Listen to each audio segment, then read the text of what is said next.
Alhamdulillahi Rabbil Alamin. Wassalatu wassalamu ala ashrafil anbiya wal mursalin Sayyidina wa maulana Muhammadin wa ala alihi wa ahli baitihi wa ashabi ajma'in. Qalu subhanaka la ilma lana illa ma 'allamtana innaka antal alimul hakim. Amma ba'd.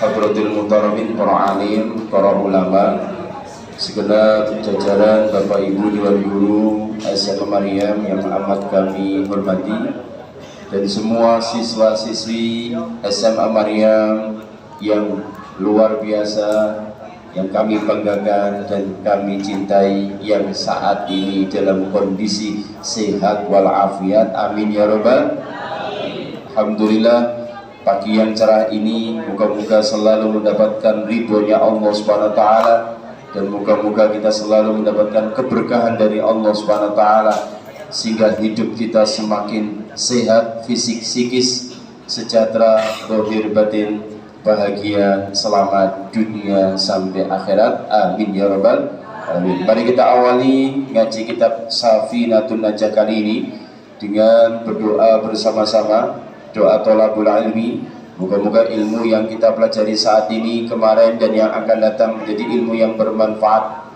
ilmu yang barokah, ilmu yang mengantarkan kita semuanya selamat dunia sampai akhirat. Amin ya rabbal alamin. Seperti biasa, tirukan saya. Bismillahirrahmanirrahim. Allahumma anfa'na bima 'allamtana wa 'allimna ma yanfa'una wa zidna ilman nafi'a. Al-Fatihah. A'udzu billahi minasyaitonir rajim. Bismillahirrahmanirrahim. Alhamdulillahi rabbil alamin, arrahmanir rahim, maliki yaumiddin. Iyyaka na'budu wa iyyaka nasta'in. Ihdinas siratal mustaqim, siratal ladzina an'amta 'alaihim ghairil maghdubi 'alaihim waladdallin. Amin. Kita saat ini akan bahas tentang masalah yang membatalkan sholat. Ada 14. Yang membatalkan sholat ada 14. Sambil saya baca, karena ini nanti 14, mungkin kita bagi 2-3 sesi. Ya, 2-3 sesi, dan mungkin 14 saya sampaikan hari ini dengan keterbatasan waktu. Silakan diperhatikan yang sebaik-baiknya, karena kalau kita tidak memperhatikan dengan sebaik-baiknya, maka sulitlah sholat kita dari dulu bahkan nanti sampai meninggal dunia. Kalau tidak ngerti ini, sulit diterima sama Gusti, sulit diterima sama Gusti. Oke, itu ya. Oke, saya baca dulu Arabnya sambil nanti pelan-pelan kita mengkaji satu persatu dari hal-hal yang kita baca dari kitab Safinatun Najah ini.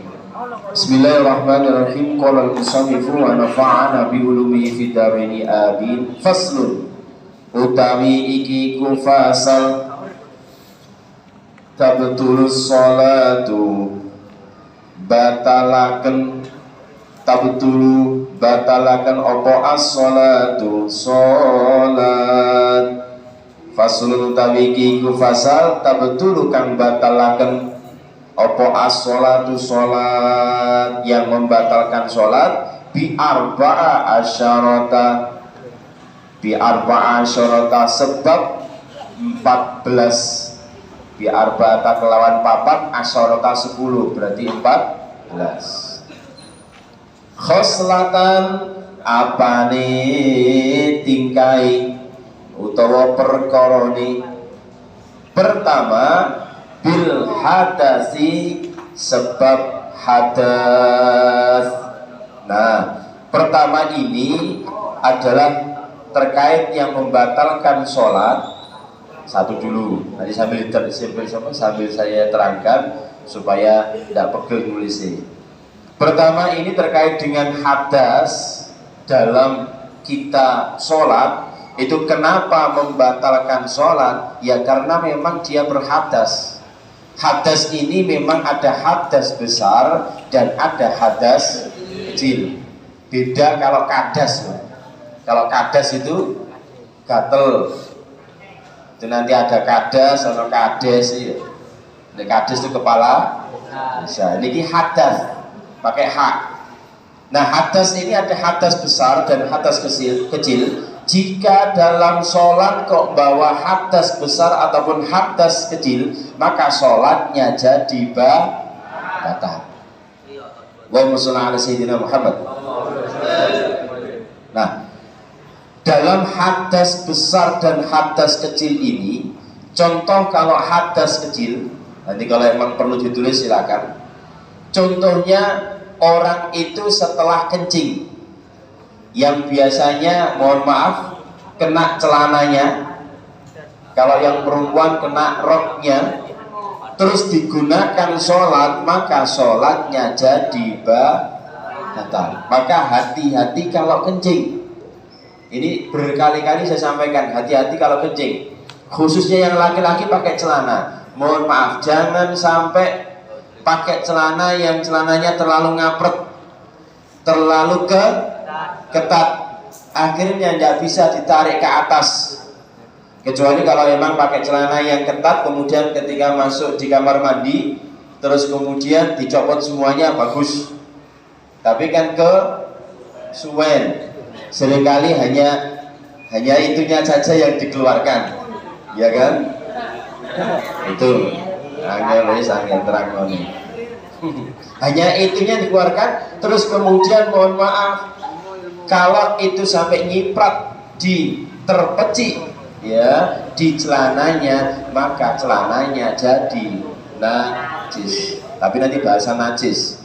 Ini hadas Mas ya. Nah, itu setelah setelah kencing kok nempel di celananya juga sholatnya jadi batal. Hati-hati, ojo ngawur. Apalagi mohon maaf ya, ketika kencing hanya diselentik tok, cetar gitu kan. Gak sano karo adi sental sendiri. Padahal tanpa itu malah dadekno penyakit. Apalagi kalau kemudian mohon maaf orang-orang yang kadang supir truk ya, itu malah kemudian setelah kencing pakai obat. Jadi kalau setelah kencing itu rata-rata pakai obat. Obat apa Pak? Obat abit. Obat abit itu kadang namanya rodanya itu namanya bani. Ya Allah. Kadang itu ya tidak punya malu ya. Seumpama kok mampir ke toilet, mampir ke masjid dalam rangka untuk kencing kan bisa juga. Tapi ya no masjid ojo mampir nguyut toh. Apa ojo mampir kencing toh. Ya kalaupun mampir kencing jangan lupa ngisi infak. Ini penting. Oke, itu hadas kecil. Atau setelah buang air besar, BAB, tiba-tiba mohon maaf kecirit, almencretu, cerit gitu kan, namanya celonoi. Bagaimana Pak? Ya najis. Dan itu kemudian harusnya segera dibasuh, dibersihkan, menggunakan untuk sholat masih bisa. Tapi jika terlalu kepleh atau terlalu basah, kalau terlalu basah ya akhirnya jadi masuk angin. Oke. Jika akan melaksanakan sholat diwajibkan untuk bersuci terlebih dahulu, ya, dengan cara berwudu. Kalau emang kencing atau BAB, itu hadas yang kecil. Ada hadas yang besar, contohnya seperti haid bagi yang perempuan. Kalau yang laki-laki junub, ya ternyata enak-enak waktunya pelajaran. Tidak tahu pelajaran itu siapa yang menerangkan, itu terlalu mendayu-dayu, terlalu enak, akhirnya tidur itu ternyata ketemu karo Pak Cacare. Karena ketemu karo Pak Cacare akhirnya mimpi basah. No celananya ono tulisannya ono pulau Madura. Ono pulau ini, maka bagaimana? Dia harus mandi. Loh Pak, ini apakah termasuk yang kategori najis? Kalau sperma tidak najis ya. Tapi walaupun tidak najis, tetap gak boleh digunakan untuk wudhu. Guna wudhu dewe, tidak oleh. Ya, tetap itu adalah memang suci, tapi tidak digunakan untuk wudhu. Alias suci tidak mensucikan. Maka bagaimana? Harus mandi. Para perempuan-perempuan demikian sering kali sampaikan. Maka jika waktunya haid terus kemudian sudah bersih dan cepat mandi, kemudian setelah itu sholat supaya tidak menjadi dosa. Ya, di saat kemudian waktu ini sholat dan gak sholat berarti kedosan. Contoh, kalau kelas kalau yang perempuan waktunya duhur, ternyata mohon maaf dilihat Jawa Tengah, tahu Jawa Tengah ya? Dilihat Jawa Tengah dengan kondisi apapun, berarti ada Jawa atas, Jawa bawah, iya. Ada Jawa Tengah itu dilihat ternyata saya nggak suci. Maka mohon maaf bagi perempuan yang kira-kira diperkirakan akan suci, baiknya kalau sekolah bawa peralatan mandi, contoh mungkin sabun atau mungkin sampo saandue, ya. Tapi aja nyolok-nyolok nanggone kancane, udah nyolok-nyolok kemudian kok sekolahan gue waduk gue sampo ya sawangane lah. Ya caranya lah, bagaimana caranya, minta izin sama gurunya dengan cara bagaimana gitu ya. Pak, mohon maaf saya tak ke belakang karena kayaknya saya sudah suci, mungkin setelah duhur itu ya, sudah suci dan saya tak izin mandi. Tapi ojo gandu. Caranya bagaimana? Bawa tas, cegak ngeta rani, tapi guru dikoleng sih. Ya, tapi setelah ini jangan dicurigai. Loh, koncoku nek perempuan gue tas berarti kate ya boleh dah kate hadis. Nah, ini ya. Jadi itu dipersiapkan supaya apa? Nanti waktunya mandi bisa segera mandi. Mandi di mana terserah. Ya, mandi di mana terserah. Kalau di atas sudah ada area tersendiri khusus yang perempuan. Kalau di masjid juga ada area sendiri, maka insya Allah aman. Terus ya ojo banter-banter nanti udah jebur ngentarani. Wah ini berarti koncoku mari adus jelambar. Ya biasa lah, biasa. Oke. Ini penting. Kalau tidak dan segera mandi, berarti waktunya zuhur nanti hilang, berarti sholatnya ditinggalkan alias berarti punya dosa. Itu? Understand? Oke. Nabi SAW bersabda, jika datang haid maka tinggalkanlah sholat. Jika darah haid tersebut sudah berhenti, maka mandilah dari darah tersebut lalu sholat. Nah biasanya perempuan paling banyak 15 hari menurut versinya Imam Syafi'i.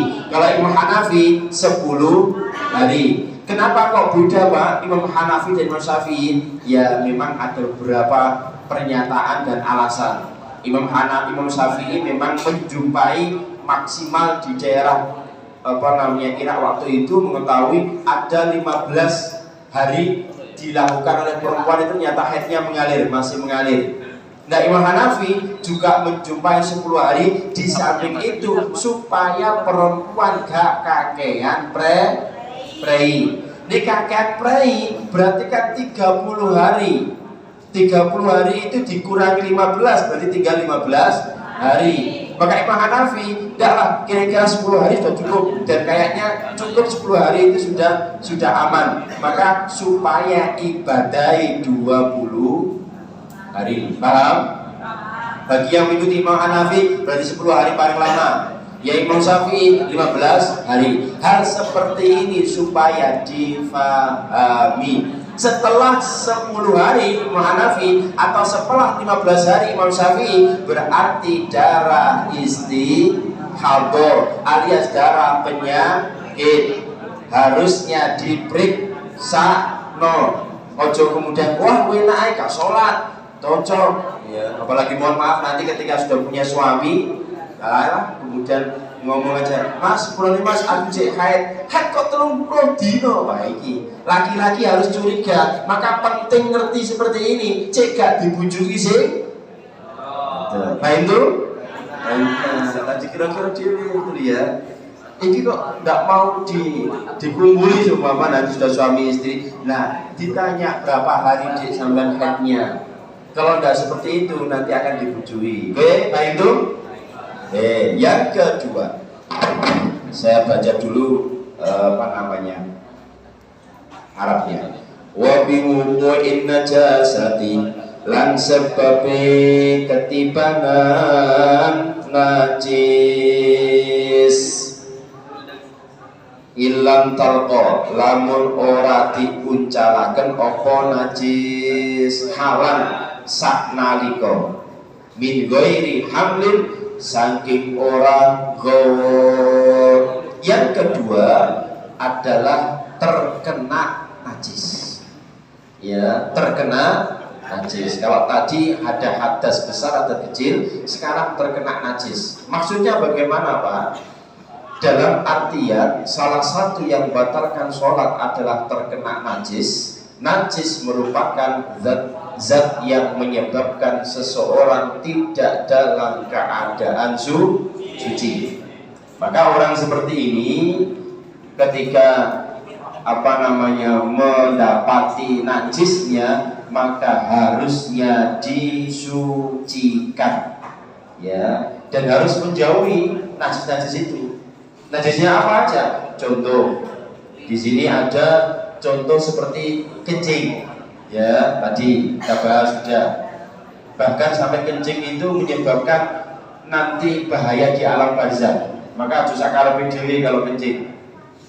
Ya, itu nanti akan terbawa sampai ke alam barzakh kalau orang itu tidak memperhatikan masalah kencing. Oke, yang berikutnya adanya najis berupa kotoran, kemudian ada darah haid, ada minuman keras seumpama. Maka jika menempel dalam ke tubuh atau pakaian yang digunakan untuk sholat, maka sholatnya jadi batal. Ya, jadi kencing nempel ke celana, terus kemudian ada kotoran-kotoran yang memang itu najis nempel ke baju, mohon maaf, mungkin lagi ngancani konco di minuman keras, karena minuman keras itu najis, maka kok nempel di dalam bajunya atau terkena bajunya dan tahu, maka sholatnya menjadi batal. Tolong diperhatikan, ya. Tapi baiknya jangan ngancani konco-konco sing seperti itu, jangan, karena nanti khawatirnya terpengaruh. Kalau ada teman, mohon maaf, akhlaknya baik, insya Allah kita terpengaruh baik. Nih ono konco nih akhlaknya elek, khawatir kena masalah alias melok ketularan elek. Maka seringkali disampaikan, siapapun teman-teman kita maupun di antara kita kok ngajak maksiat itu asli nih wayai masuk sekolah kok nyelindung. Tahu nyelindung apa nyelindung? Ya, mencari cara menuju ke kantin, itu berarti asli nih wayai sekolah kok. Maka jangan menjadi guru-guru atau anak-anak yang mengajak ke maksiatan. Ini penting sekali diketahui bersama, bahwa jika ada teman kok kemudian tidak ngajak sekolah, malah ngajak bolos, malah ngajak ke tempat-tempat yang memang dilarang oleh sekolah, maka itu sebetulnya adalah setan yang kelihatan. Wallahu a'lam. Karena waktunya sudah mendekati habis, kita cicil dahulu dua, nanti insya Allah kita sambung pada pertemuan yang akan datang. Masih ada 14 dikurangi 2, masih ada 12 insya Allah kita sambung pada pertemuan yang akan datang. Wallahu a'lam bishawab.